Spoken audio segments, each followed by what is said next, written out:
Okay. Hi, everybody. Thanks so much for coming to our little talk. So, to begin, right, we're going to talk a little bit about what we're going to talk about. So, this is a talk in basically a conversation between Umar Sharif, and Tong Fung Chuar. So, we both recently did an independently done exhibition recently. Yeah, completely independent, like outside of institute or the commercial gallery. And we are going to talk about that process. So we will start talking about the this idea of like third space exhibition making. Third space being this like social theory by Ray Oldenburg. And for the second part of the talk, we are actually going to go a little bit deeper into the exhibit and talk about the painting series itself, this one. So the series of paintings is called Occurs, and it's done by Tong Fung Chuar. This is the artist. And so, yeah, we will have this conversation in two parts, basically. So to begin, the title of the talk is Sans mot d'emploi, which is French for without instruction manuals. It's really just inspired by French cosmetics. On the side of the bottle, it says mot d'emploi, which is just the instructions for how you're supposed to do it. So very, very prescriptive. But in our case, we are basically going into it quite blind. In fact, even having this talk, this is the first time that I'm formally conducting a talk. So we are also going into this talk sans mot d'emploi. Okay. So to introduce, my name is Umar. Umar Sharif. I am primarily an artist. I have curated twice before, one for a photography show and second for this independently done show.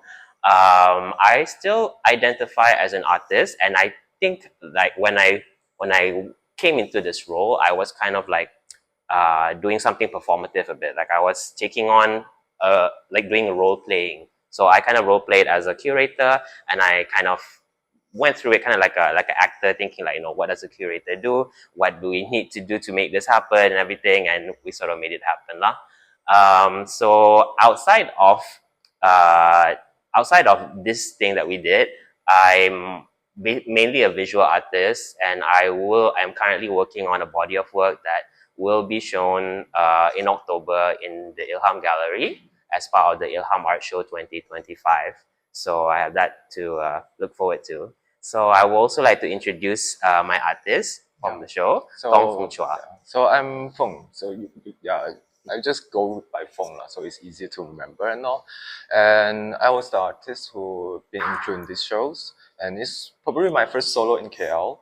And I'm very happy to have Umar, my friend and my creators to be able to make these shows happen. And for the introduction, so I was an artist who just graduated not long time ago, and beforehand I was like been shown on several places, but not like an entire solo. So I've been showing in Suma Orientalis, some institution like back when I was in school in France, and yeah, that's all. Okay, so for this exhibition, I want to talk about like at first how we actually like play our role actually, right?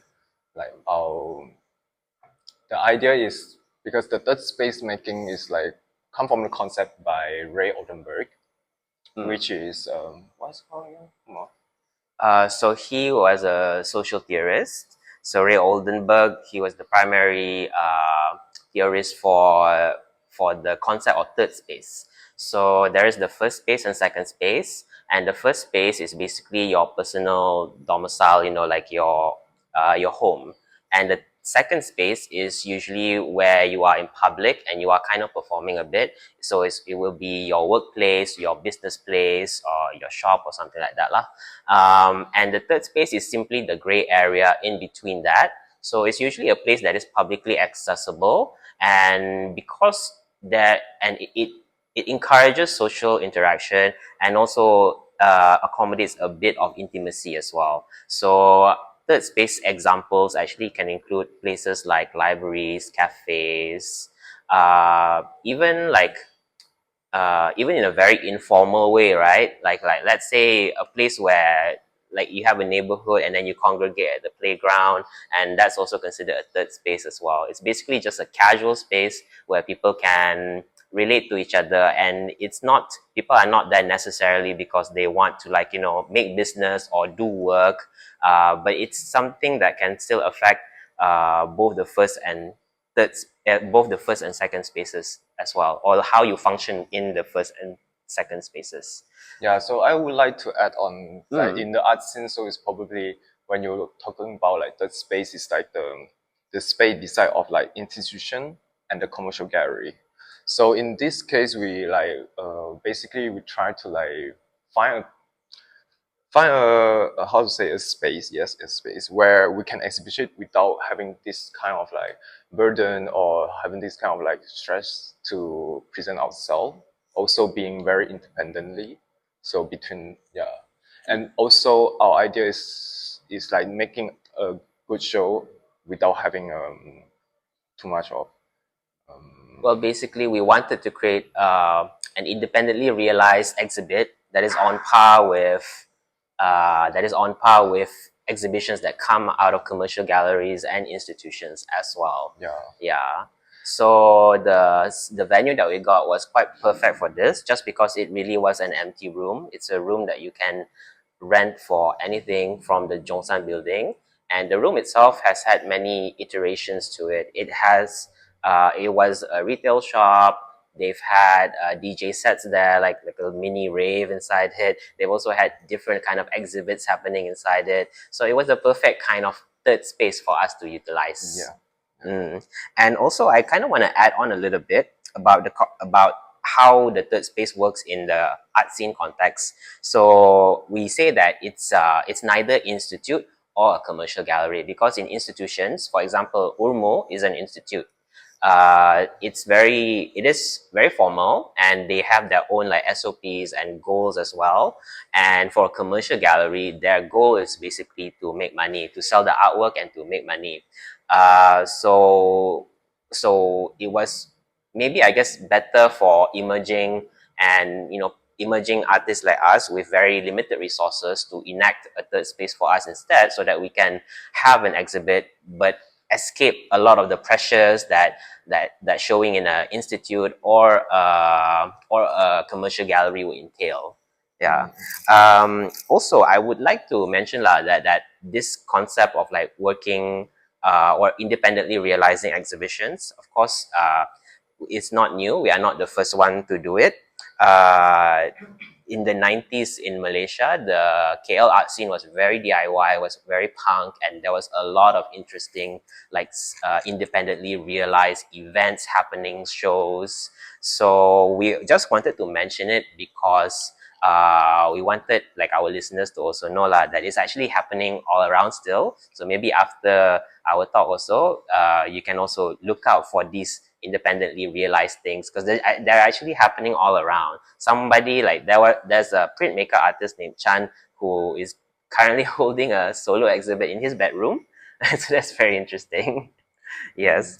Okay. So right, and to come back to the topic of our talk, we wanted to do this in a third space way, but the goal was still to create like a well executed show, something that is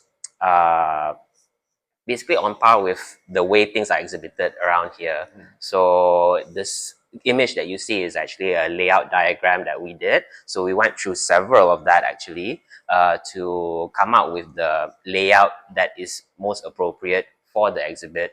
And actually, even though this was like our final layout, we still ended up having some extra or little changes happening to the final one, which you will see later.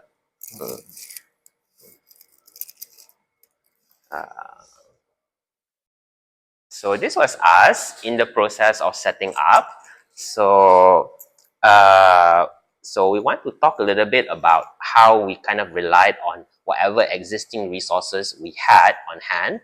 So to full disclosure, we are both people with experience in the scene, as in we both work as gallery assistants. He was an assistant curator for Suma. I work freelance for a lot of galleries, and I was one of the people who helped to set up the Ulmo exhibit here that you see as well. So both of us have all these like experiences to pull from. Yeah, and that was actually quite important because having that kind of experience, it taught us to know like how an exhibit works and what makes like a proper exhibit, at least in KL.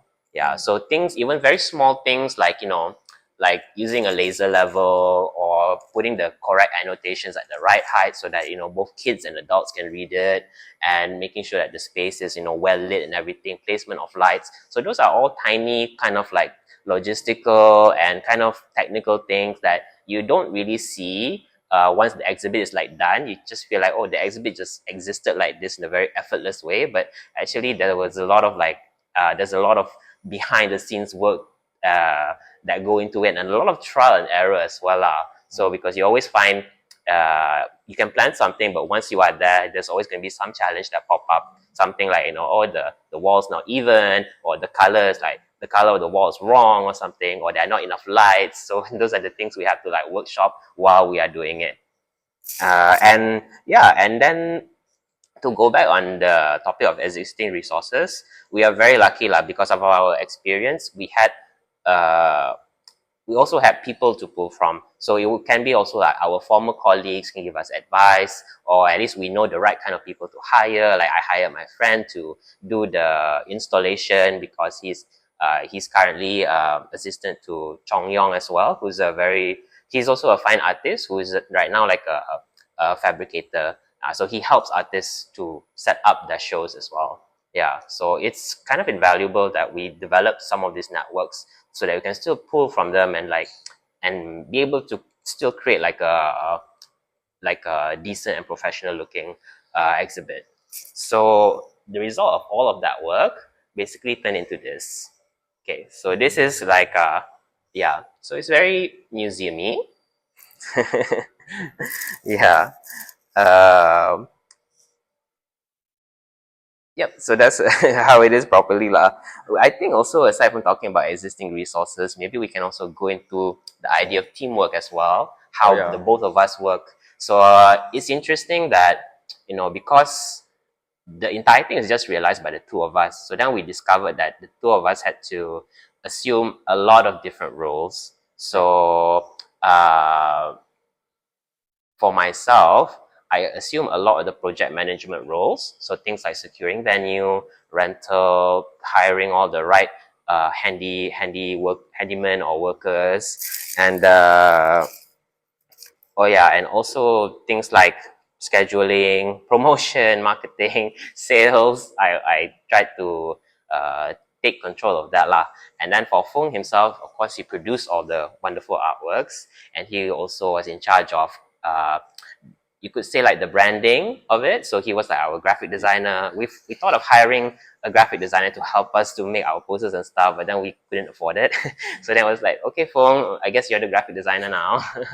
Yeah, but actually it's Yeah. fun because the idea of making a poster for your own exhibition is very different to making an artwork, which I find because you have to like consider a lot of like the visibility, the how to say the publicity, how it looks on the social media and all. While in my artwork, it's usually very intuitive or have another purposes. But when into graphic design, then you have to like go through some sort of rethinking on the whole series of paintings on how you present it in one poster. While it means while it's very different, it's not you can like the idea is like make the public know that it's not part of the artwork, but at the same time it represents the whole exhibition that attract people to come. Actually, it's like a very fun experience, I would say, and very interesting to think.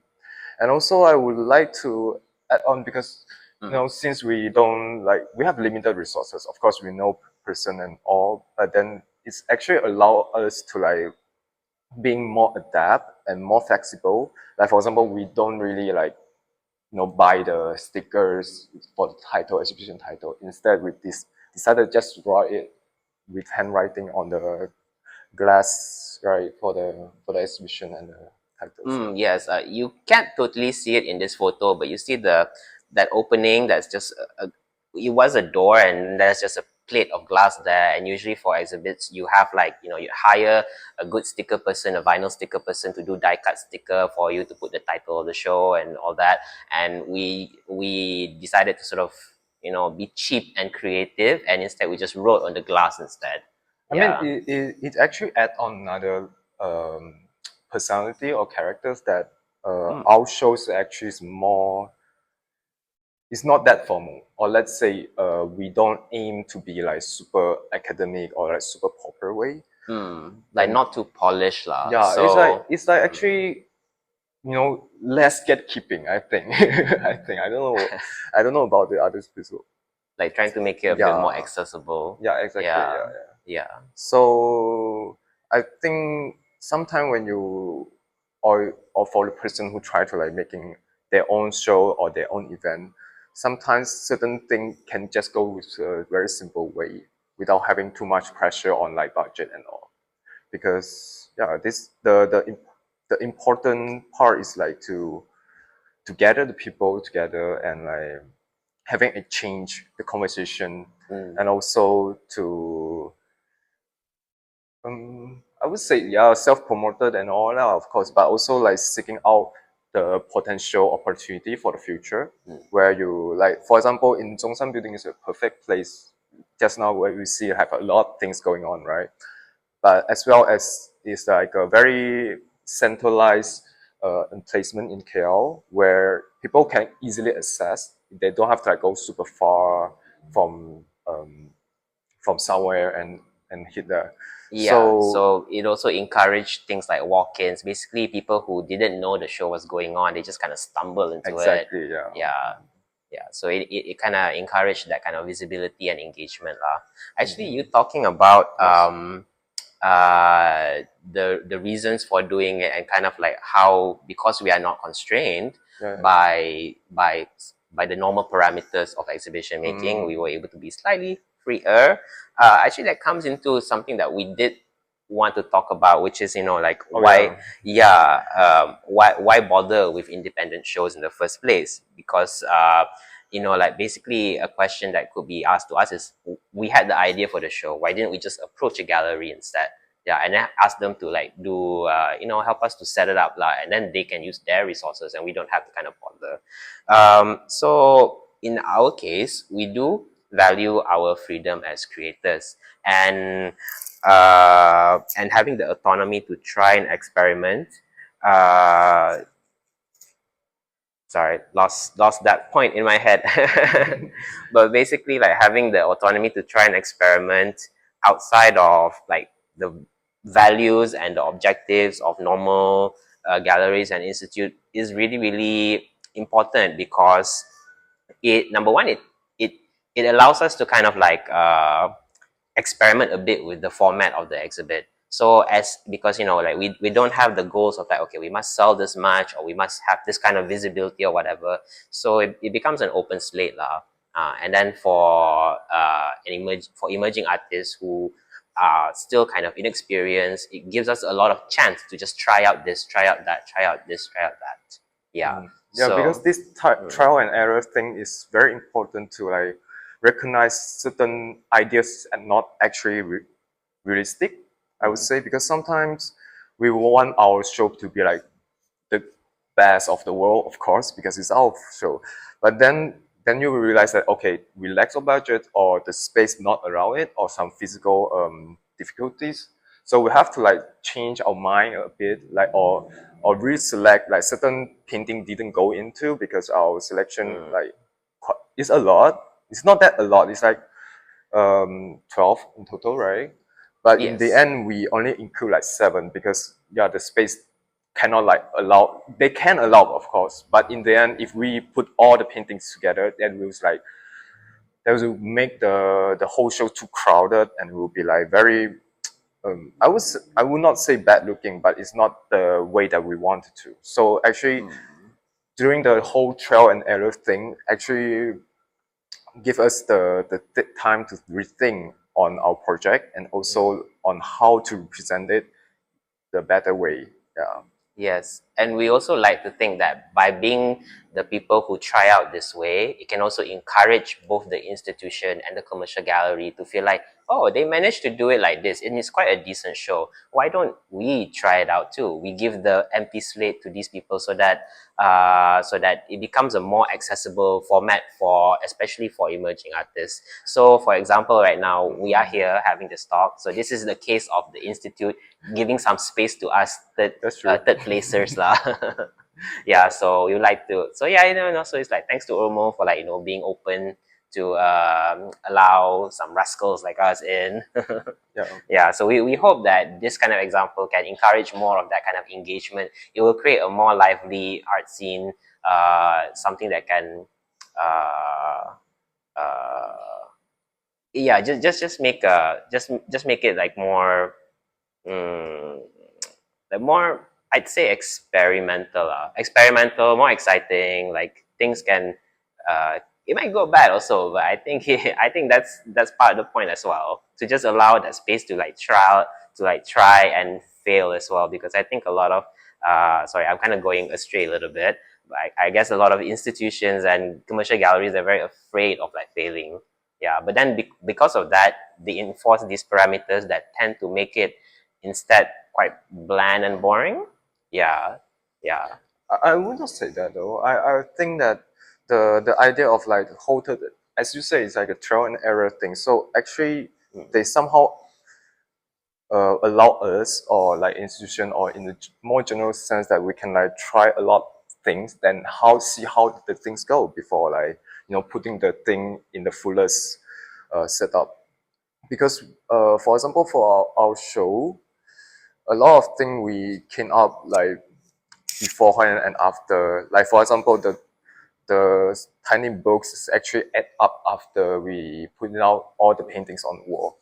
Because in the end, I found it, there's something have to add on to soften the whole experience, and also giving people have like different light layers of dimension of like the sensation when they go into this shows. Like if imagine if we have all the paintings, is cool, but then have a book that you can flip on and seeing all this soft drawing. I think it's actually goes back a little bit, that you don't have like so much thinking or very formal way to like look on the paintings.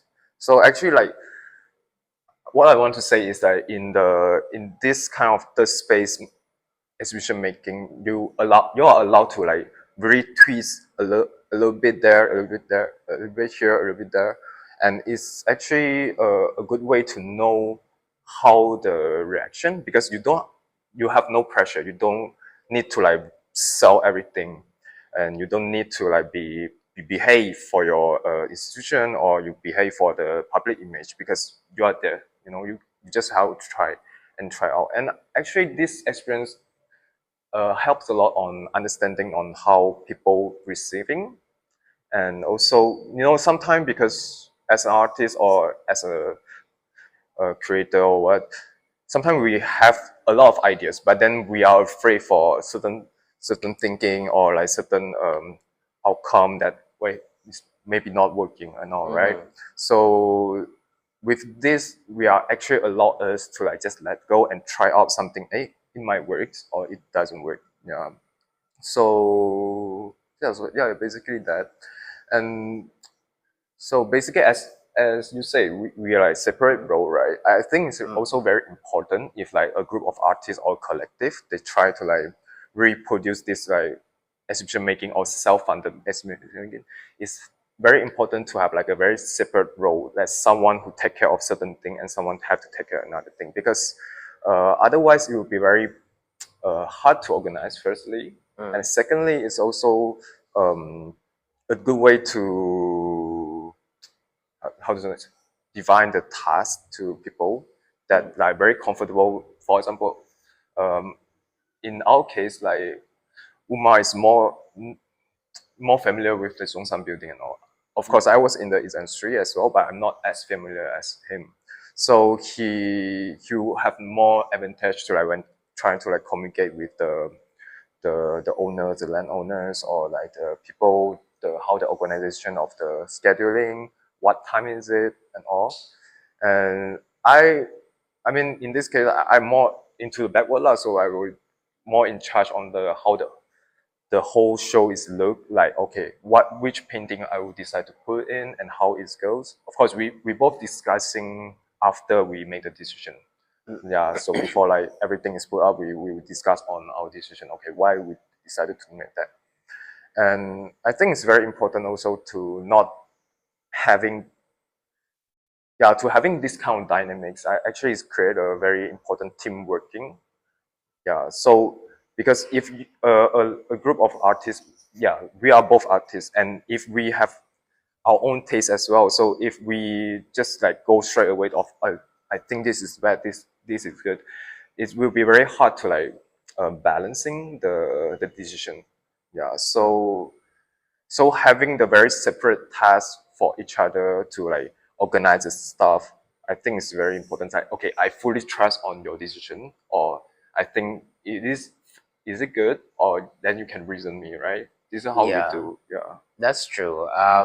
Basically, he just completely trusted me with all the administrative work, lah.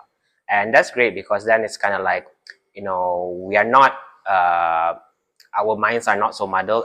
One person has a very specific set of tasks, the other one has another specific set of tasks that is all related to whatever the person's role is. Yeah. So that kind of division of work really helped to kind of make the entire process very smooth. Yeah. Yeah. I do think then that is kind of down a little bit to maybe chemistry as well. We do know each other way before this as well, so we can kind of accommodate each other's behaviors and idiosyncrasies. Yeah, that's a very important working environment. Yeah, yeah. Actually, finding the right people is quite important as well. It is. Just if you feel like you're working with the right people, then magic can happen. So we are also supposed to talk a little bit about like the more dry aspects of this, things like budgeting and whatever. But I'm also wondering if maybe like that one is something that we can reserve for Q&A later, because then there'll be more of a back and forth. People can ask about it, we can answer it, because not all the details are that interesting. That's true. Yeah, yeah, yeah. A lot is just like. I mean, I can describe it in general. So in general, we spent about 3K for the show. That's considered okay, quite cheap. 1K went just for the venue rental. And yeah, that is after a lot of negotiation as well. Yeah, and it's just for 3 weekends. 3 weekends, that 1K. And then I think the bulk of the other cost was things like framing and stretching, and then logistics as well. So moving the stuff around, because none of it can fit in my car. So everything had to be like, we had to either hire Lala Move, or in the case of like delivering to collectors, because we did sell some of the paintings as well. That's another aspect, also sales. Yeah. For when we want to transport the artwork to the collector, we of course want to think about customer service a little bit and make sure that they receive it in good condition. So we hired proper art handlers to actually deliver the artworks. Yeah. So so I think that easily took up another 1.5K, the framing and the logistics for just the artwork. Then the other 500 is just the incidental stuff. So things like, oh, we need to buy sticker paper, or we need to get this, a brush or like some extra paint.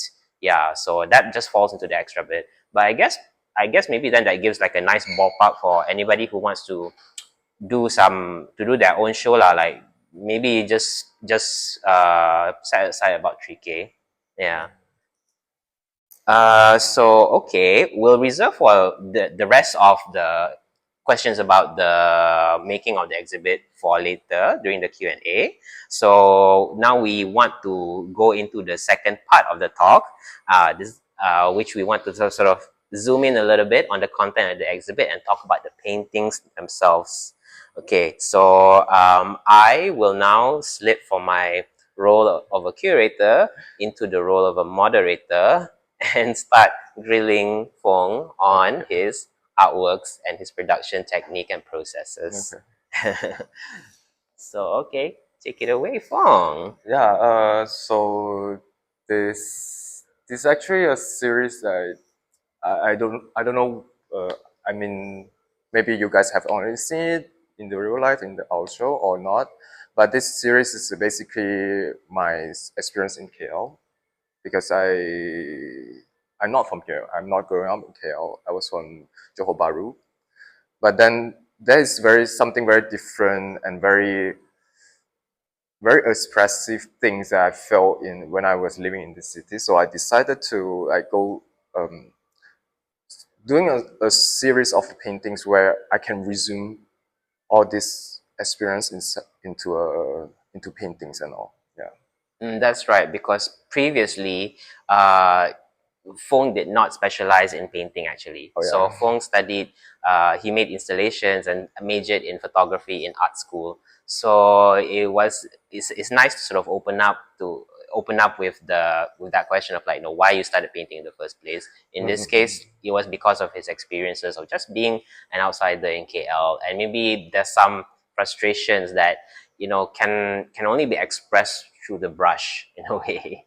Um, I mean, yes and no. Mm-hmm. The idea of like only be able to express on the brush is also painting is very different from photography on how you construct the images. Mm. Instead, I mean, of course, one you can like go really full abstract, and the photography you can like only focus on the real thing. But I don't think this is the complete difference. The photography is working up after, so it's like you take a subject and then you work after it because you have to like select a picture. You take a one thing and then you have to select a picture. You have to re-edit it and everything, and then you show. But then paintings in general is more like constructed images from the very scratch. So, for example, like this one is I call Wood Deal and Toolbox. It's basically I started with thinking on how my working experience in production house, because back then I was working in a film crew where I have to like work a crazy hour on day. But this how I express the tiredness, the physical pain when you are too tired is yeah. Also, I want to add on that this series of paintings is mostly based on the physical pain and the violence that I feel or I imagine during a whole experience in Carol. Yeah, so back to the painting stuff. Actually, like building up the picture is like one by one segment by one segment. I think is something very similar on how I feel in this city lah. Basically, so it's like uh, everything accumulate. I don't think everything is just happen in one go, but everything accumulate, and then it became the whole picture of this. So that's why I think I decided to go with paintings instead of go back to my usual familiar medium like photography or installation. Yeah, so that. Okay, that's actually very interesting to know. So, in fact, it leads to my next question, which is that how your previous art education and your previous normal processes, how did it like influence how you become a painter, or rather, like if you learn photography, how does that translate into like a painting process? I also want to share a few images. So this is like previous works that Fung did. So it's completely different from the medium of painting. It's all installation, photography. Yeah. So yeah, I think we are quite curious to know how this way of like art education, studying in Dijon, how did that kind of influence how you painted? I would say the most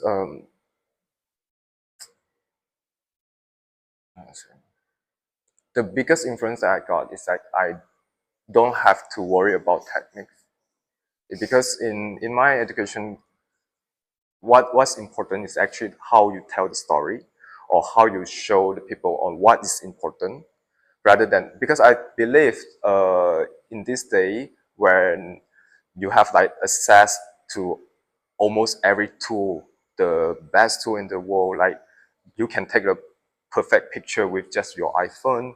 You can like having all this software download from free on internet. You have all the resources, all the reference, all the the books that you can find in the library and all. I don't think techniques become I don't think techniques is not important, but then it becomes less and less important in the sense of what touching you is actually something else. It's not, we are not fascinated by the perfect images anymore. We are fascinated by, or we are resonated with something very close to our experience. And that I think is like the key that I try to like express in this case.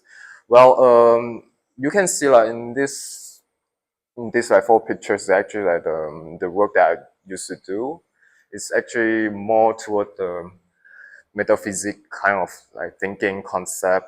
It's like on how images like mise en scène being like one on one, like I taking a picture of this installation and then I put the picture and I retwist the installation a bit, so you have like all the overlap of times and sequences. Yeah, it's more about that. But in so like for example for my paintings, so like the question is you were asking is like how I transition from this to my paintings, right? Yeah. The answer is no, there's no transition. There's no transition. I completely make out all new. Yeah, I decided to do that because I felt that I want to like giving out my first solo in KL like fully based on what I experienced in this city. Yeah, so basically that I relearn the thing, relearn the whole thing, and not try to rely on my past experience or what too much. Of course, it still have like, oh, you know how it should be or like that. But yeah, basically, I just try to like let go a lot of like constraint. So that's what I learned a lot lah. And luckily, I received a very positive feedback from this show. So I'm happy that it works. Yeah. Yeah. On the note of letting go and constraints, Yeah. I think we can move on to the next slide where we show you the first 2 paintings that he worked on in the series. Oh yeah, in the very beginning. Yeah, which is these two. The reason why I want to start off with this one is to also show that process of letting go, because a lot of the later works were a lot bolder, bigger, and more abstract as well. And seeing how it started from something that is a bit more figurative, it illustrates that sense of like becoming a bit more confident and becoming like more how to say like basically just less constraints, or like letting go of those constraints. You can see the progression. So do you want to say anything about these two starting pieces? I mean, yeah, sure. I mean, it's very important. It's like so I came back in Malaysia in 2023, and yeah, so I was starting to having all this idea of, okay, I have to make a new series because I feel that, oh, I have to create to express myself. But then I'm not sure. Back then I was like, yeah, maybe go to the painting, but how to paint? The question is, I have not been very familiar with the, I mean, I know, of course, know how like the basic drawing of the techniques or the colors and all, but then how to paint and how to make a paintings. That's my main question. So I was like doing trial and error kind of thing. At first, I still like rely on like the concept. So basically, I want to focus on the bodies. That's for sure.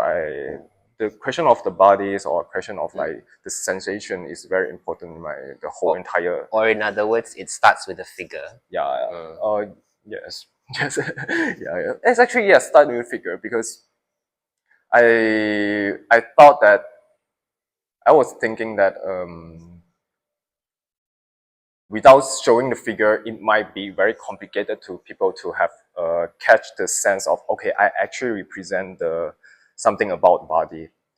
But more that I try or more that I go, I feel that actually there's something else can indicate this idea without like directly painting something very figurative or very constrained directly.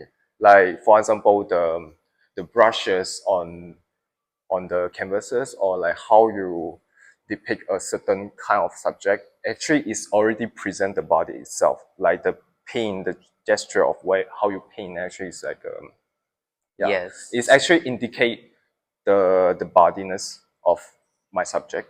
So I don't really need to rely on like painting very concrete images or hands or feet to like to tell that okay, this series paintings of is telling about the physical pain. So in these two paintings, it's basically the same experience. So it's like smelling is more about like when you are in the film industry and all, you know having a very bizarre smell is something very dangerous actually. When you especially when in a factory, so you have to like be alert with that. And for touching, it's more like okay, your feet and hand, you can see behind is like all the red factory happening. Yeah. So it's like you're touching after the whole day of work, how your hands like feeling differently when you're like just going to work. Yeah. This is a very simple idea actually. Yeah. Yeah. So I say simple. But both are like corporeal experiences. It's like the things that are very relatable. And it's very interesting to see how it went from this to a more intuitive application. We're also going to talk about his two, some of the paintings that are much later in his series, which is this one. So it's very like interesting like to see how when it started from figurative, it become more intuitive and abstract, and then also you incorporated some interesting techniques as well because like like for example in this one you're painting in negative, so the figure of the car was actually done by leaving raw canvas and he paint around it to create this figure, and also using you could say like left field techniques to indicate things like movement, like the drip of the paint to and marks of vibrations. But for instance, the drip is like going that way, and it kind of indicates like speed or the direction of the car as well. So how did from that figurative one that we saw just now, how did it kind of evolve more? How did you become bolder with your choices? So for this specific paintings, actually is more on the idea on. It's actually come from my experience when I try to cross the road every single time in KL. It's like I fear to being crushed because the car here is like going very crazy, and every single time they having so much noise and so many gas it just pass through me. I fear of like being crushed, or I fear I can see myself maybe just get hit and then die, just randomly just like walking toward crossing the road. And this made me thinking on how I translate it without putting too direct how to say indication or very illustrative kind of way to telling this idea. So instead, I want to convey the expression more. So so in this case, I will imagine my fear as like a whole flash of blood. So actually using a lot of red inside, a lot of like movement, very fluid. It's not very thick oil paint on it. So it's some sort of like indicated the root is actually like covered by blood or what. I mean, this is just how I think, but also letting this kind of like imagination inside your paintings is actually become more and more surreal and more like abstract, and it become actually people can having their own interpretation inside instead. So I find very interesting to just let without telling okay which car is it, what color of this car. The car is not important anymore. The important part is like how this anger or how this fear are happening when you are trying to cross the road. Yeah. So it's like same idea. It's like putting the focus point on the expression rather than on the whole illustrative story. Yeah. Yes. The idea of the feeling, basically. Yeah, the idea of feeling or idea of how your body is like feeling all this like gas and the noises. So that's why it's called the screaming color. So, yeah. Also, the title is. I think most of my title is very straightforward. Just like giving you enough context to imagining and let the publics to like able to make their own interpretation. Yes, based on and this context. the abstractness itself is also the entry point for people to relate to it as well, because you're not describing a specific event, you're describing general feelings that everybody has also felt. So you try to sort of like show it in a way that is non-representative or not too specifically representative, just giving enough of a hint of it. Yeah. That's the idea. Okay. Let's talk about another painting as well. So this one was not put up in the show due to the constraints of the space, but also due to the curation as well. Uh, so I thought it would be interesting to include like something that wasn't shown in the exhibit, but still part of the series for him to talk about. And this one has quite an interesting and rather gory story behind it. So basically, it's inspired from my experience. Yeah, when I was still working in the film crew. So back then, I was shooting a film, and the film required us to having a real bodies of the crowd, the gaga. So basically, The burung gagak. Yeah, burung gaga. So we have to have the real dead body of that bird. But then the weather is very hot, and we are shooting in Batu Cave and all, so the meat cannot stay, and the shooting was like during a whole week. So every single day we have to kill like at least three birds, and it's made me thinking like, what is the why we are going after this kind of like realistic images while we know that on the film, actually no people will care about that because it's not the biggest part. It's not a show about the birds, right? But they want that realistic. Yeah, we're using the real dead body of the bird, and I saw the most. Yeah, the whole experience is actually, yeah, I just kill like three birds per day because of the work, and I was thinking, oh, I can really kill these three birds per day. I'm just taking life, and it's horrified me as well, and I see how easily a living being being taken easily. So instead to represent the violence or represent the horror of this, I try to make the whole painting softer, and to because there's another guy like, who I specialized to like catch the bird and all. So every single day he will bring like three birds, and I show to me how easily the bird can be killed by just twisting their head. That's crazy. This is their job. But for me, it's something that, oh, so actually life is very, I wouldn't say cheap, but it's very soft, and it's so thin. It just passed away like three 1 minute away, and it's gone already. It's like just happening in the Or very in instance. ephemeral. Yeah, Life is very ephemeral. Yeah, that's the word. Sorry.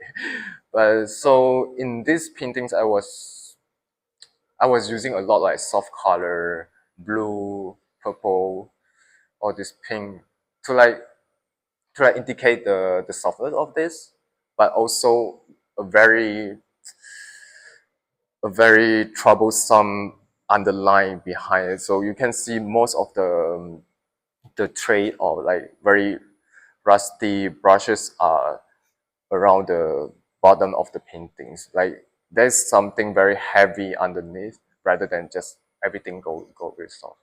Yeah, but we didn't include this because of the space also. Or else I would love to present this, but the space didn't allow, and I feel that in that exhibition is more focused on the idea of how body works, like literally the body physical pain, rather than the feeling of the another life who passed away. So yeah, so in the end we didn't include that.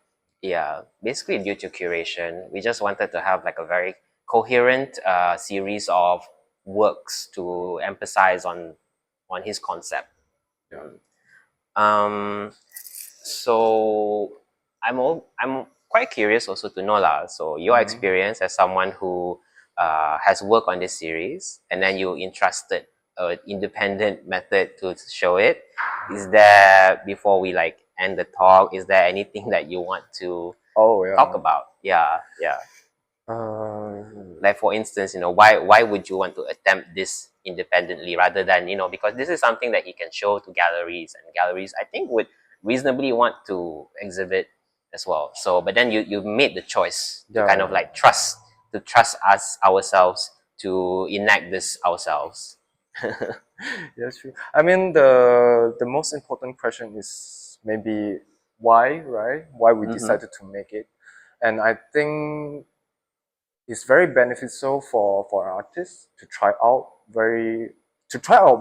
to make their own exhibition, because actually you learn a lot. You learn a lot during the process, and you know how to like communicate with the other team members and all, and also that you know some sort of okay whether this work or whether this doesn't, and things like that, adds up actually to your experience to create to create the next project. Actually, you might be able to come out okay when I put out all this series, then I can like move on from this experience and to the next. And because also beside of the self-promoting and everything, you also got the opportunity to test some new ideas, whether it's not like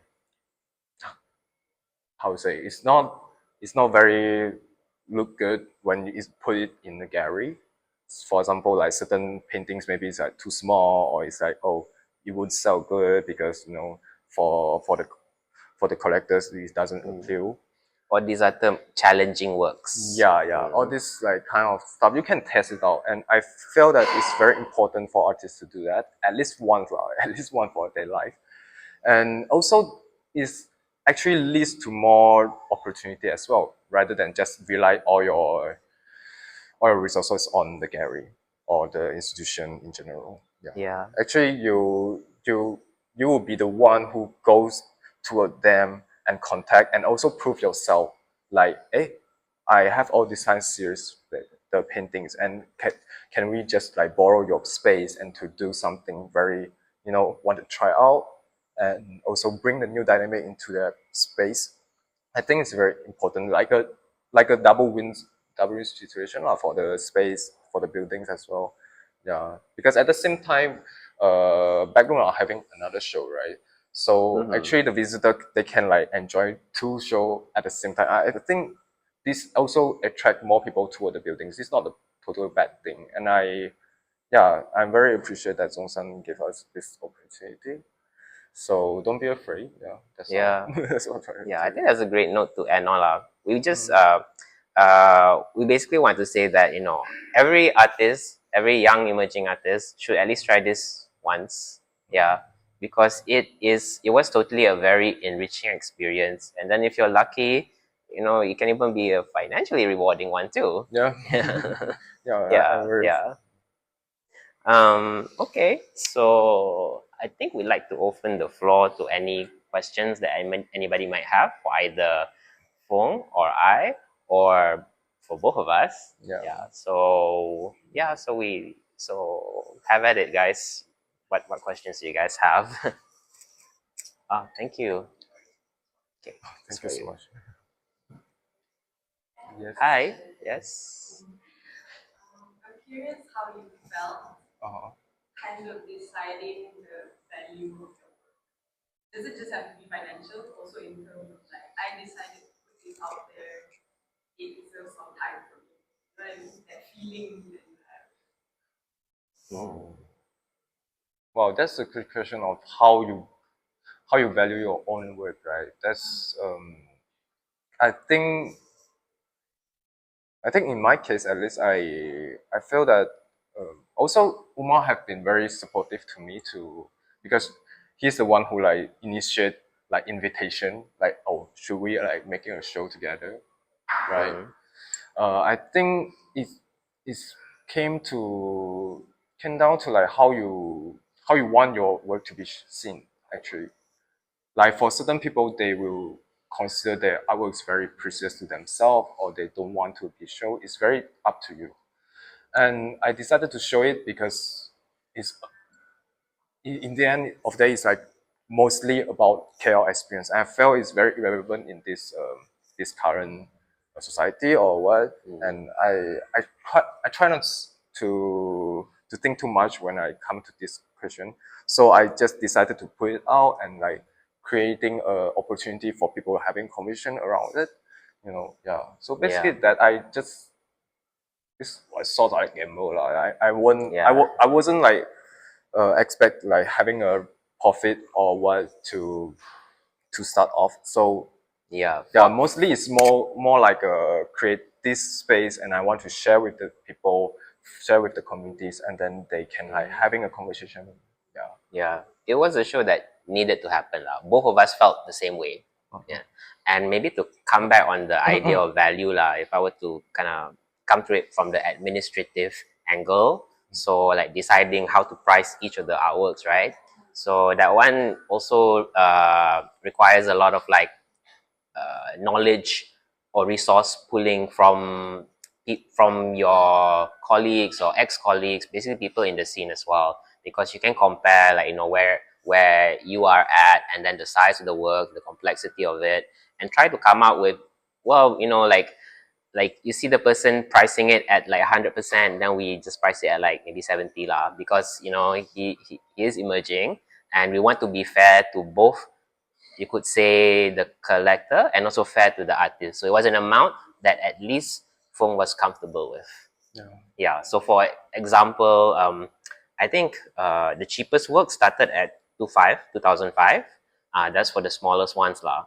But even if they were small, it was still quite complex. Yeah. So from a collector's point of view, it's like a great entry great entry point for the artist, and it'll be like you could say that it's almost like a bargain lah, a bargain to collect the work at this stage when this artist just emerge, because they can kind of be confident that more works will come later, and then they'll think that the value of the works that they already have in their collection will like go up. So yeah, so basically I went on a very my concern with pricing the artworks was very practical. Just basically compare to the market and then price it appropriately like that. Okay. Any other question? Hi, yes.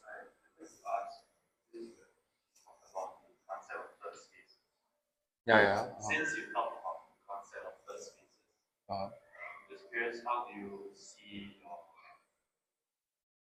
gallery means of social interaction? That's a great question. Yeah, basically how do we enact the intimacy and the social engagement within our space? Oh. Yeah. But I think that's also kind of easy to answer lah. It's just simply because the people who organized it is just the two of us, and the both of us can always be in the gallery as well or in that space, and we ourselves engage with the visitors. And then we from the earlier curation of the layout of the show, where it was just the artworks hanging on the wall, it felt maybe a bit too formal. So then we tried to domesticate the space a little bit, have a installation with a table and some soft drawings, have some like stools inside the space, so that it also becomes a bit welcoming, so that some of the visitors can sit down with us, then we can talk about the work in a very informal way as well. You want to add on? I mean, I don't know whether you want to like create your own show by yourself, but it's very important to realize that why you are putting your show on. I think it's maybe the first question you have to like think about when you're like putting out the show. Is like, because Zhongshan have this kind of environment where people have get access easily with a drink or coffee, and then they can like easily to set it out. And I think it's like perfect for our approach lah. But if you like decided to put it in a more formal places, or another places have like a very specific theme, like for example, if you go to put your show or you put your events inside a DJ club or what, then it will be something else, right? You have to like rethink about how you organize the whole interaction thing, because the people came to that place is different group of communities. So yeah, that's another thing to think about. That's true. It's contextual. Yeah, it's So, based on context. Like for example, if we put our show in Fono, then we have to like. Fono is a music venue in Zhongshan Building. Yeah. So that the whole stuff will have to rethink. Like, okay, how we only open before the certain party, or maybe we have to like organize another party before, or music playing section, or more like toward like the sound and visual kind of stuff.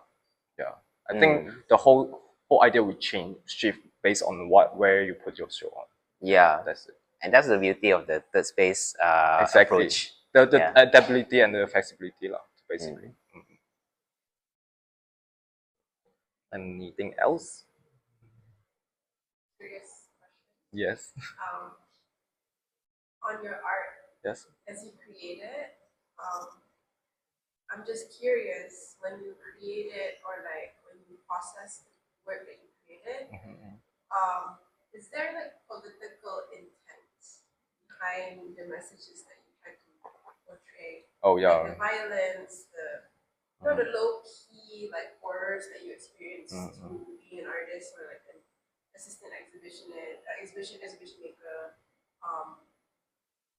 Is there like a political intent behind your art that you create, or is it merely just that all your experiences of just like expressing it without trying to be like quite? I mean, when you like talking about the political, everything is there already. I mean, because when you're like working to express yourself, whether intentional or not, your political orientation will show. Actually, when you're like trying to express yourself, it will show no matter how. Like people can see I'm not from like a higher class or what, because I'm working in factory. So I was like basic labor. So so like most of the people are in the town. It's shown naturally because it's come from your experience and come from your environment. You cannot escape that. Yeah. So basically, that you don't have to. So back to the question whether I put a political intention inside. Yes and no. So I don't intend to present it, but it present by themselves. Like they're just naturally there because I was this kind of person. If I was like very, I don't know, maybe like very right wing kind of person, maybe I would more interest in a certain aspect, even though I might paint the same picture, but certain thing will come out just unintentionally. Yeah. Also, I'm probably like very left lah. So yeah. So a lot of things just let go. That anarchists and all. Yeah. Anarchists and all. Or in other words, it's inevitable. Yeah. Like your self or your personal self will just end up showing on it. It speaks for itself. Yeah. Yes. Definitely. I have a bit of a question. Yeah. Sure.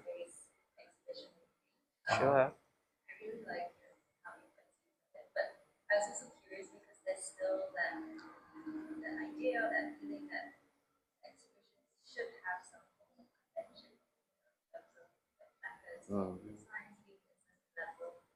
So yeah, I was just curious about like what is there was a tension of having a clear sort of space, but then still feeling that certain things done in My creator. Oh. Yeah, I guess what's the tension between the freedom of the third space of putting an exhibition in that space, while still adhering to certain conventions that maybe have had your facility. Like the tension between the conventional way to exhibit, but then also trying to loosen up the space so that it can engage as a third space. I think that one, okay, for me, honestly, I feel like there was no tension because I think the conventions for exhibiting is meant to be engaged with publicly anyways. It's meant to be something open to the public. So current exhibition conventions are, I think, friendly to the viewer already, or can be friendly. Like there are degrees to it lah. Some of it may be more like a bit more precious, like maybe it's behind a barrier or something. But otherwise, I think I had no problems adhering to, let's say, the normal conventions of like, like the level of the painting, or where to put the wall label, the annotation, the titling on the glass door and all that. So the tension, I think, is maybe with making the space not look too formal, so that it can encourage people to sort of be more casual when they come in. Because sometimes I understand where the question is coming from. Like when you enter a formal space like a gallery or a white cube space, you have the sense of like, you have to kind of like suddenly restrict yourself, behave yourself a little bit. Yeah. So I guess um, we didn't totally challenge it, but we just try to nudge it softly into like a more casual vibe for the space lah, by adding in, like a rustic installation. And I guess by ourselves also, when we approach people, just try to be friendly and accommodating, and like answer whatever question they have, and not make them feel excluded, or like they are like, not supposed to be in the space. Yeah. So I guess I think what I'm trying to say is that the conventions are okay, but it's just how the people inside it enforce it. Yeah. Yeah. Yeah. So Sort of adding on to that question. Okay. On this topic of experimenting with exhibition making. yeah. If you were in a hypothetical situation, given or granted like a bigger space with maybe more flexible or unique audiovisual technical support, would you approach the exhibition differently, or how would you do it differently? What were the things you wish you could do that you didn't get to do for the exhibition? Just curious. Oh, I think maybe the thing that we couldn't do was just to be able to show the entire series. We were just working with a limited small space. Yeah. And so had to kind of like had to have like a tighter curation, so that it wasn't too crowded visually. But the audio visual thing, that one I think is a question for you. So it's like, Okay. if you had the chance to kind of, you could say, expand on your medium, so it's not just like painting showcase that's possible. You even have these other things that you can touch with and like play with. Like, would you have done something a little bit different? I think, yeah, undoubtedly yes. Definitely, I will like maximizing the resources. Like since I get a grant, if I get a grant, but also sometimes less is more as well. Less is more. You can use the the equipment to like to do something after, or like, yeah, or before, rather than just use it during the exhibition. What I'm trying to say is like, my intentional for this show at least is I want to stay simple.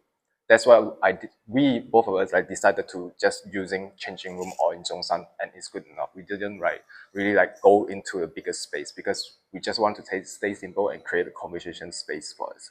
So yes, if I having a bigger space and all, I might like add on all the paintings, but maybe that they will not change too much, beside of like numbers of like the space or what. Yeah, because the idea is still like what you want to do, right, with your exhibition. Like for example, if you want to make a group show, then maybe a bigger space is necessary. So a little, very little space in Zhongshan building, like, maybe it's not enough for like putting all the artwork inside, and people will like very crowded. Yeah, so it's not the ideal space. Yeah. So anyway, yeah. So basically that one. So I would rather stay simple. It's just because it's what I want to do. Last question. I'm curious about demographics. Who ended up showing up? Maybe a lot of people you Oh. attended things like with a lot of new people and what were their intents with walking by, job by, or people who are specifically into your work, that sort of thing. Intended demographics and the demographics you got.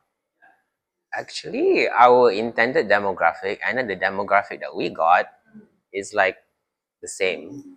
But I think it's a consequence of the location of the venue. So actually changing room is in a space that is a bit hard to get to within the Zhongshan building. So people who came by actually came by because they were looking out for the show. And then those who weren't originally intending to come see it, they came from like back room. So they did come for like another show. Then they knew, oh, there's another show happening here. So basically we got the right kind of audience lah. We didn't get any like some like Instagrammers who are just trying to find the background. Yeah, that happens a lot in exhibits actually. And yeah. But also I think okay, so from an administrative angle also, I tried to be strategic with pulling the crowd. So I didn't really promote it too much to the public, like through Instagram or whatever. But I sent out invitations to like, I feel like key people within the scene. So people like gallery directors, some collectors as well. And I kind of feel like, yeah, the right people came. Yeah, because let's say like if I invited one collector to come in and see, and then he talks about it to his other friends, other collector friends, then they also drop by and then call us up and be like, where's your show? I want to see it too. So yeah. I think our our intended demographic and the people that show up was basically this about the same. So that is in a way that's one of our successes lah. We feel like that's a point of a success for the show. Yeah, at least Yeah. what I intend to do or Yeah. what us like trying to make is actually there, and we managed to like get it done. So Yeah. we're So- pretty happy with that. Yeah, so we And even managed got to the show. chance to have like having a talk with you guys. I very appreciate that. Yeah. Thanks for coming a lot, and thanks Mu again to having us here. Yeah, Right. for accommodating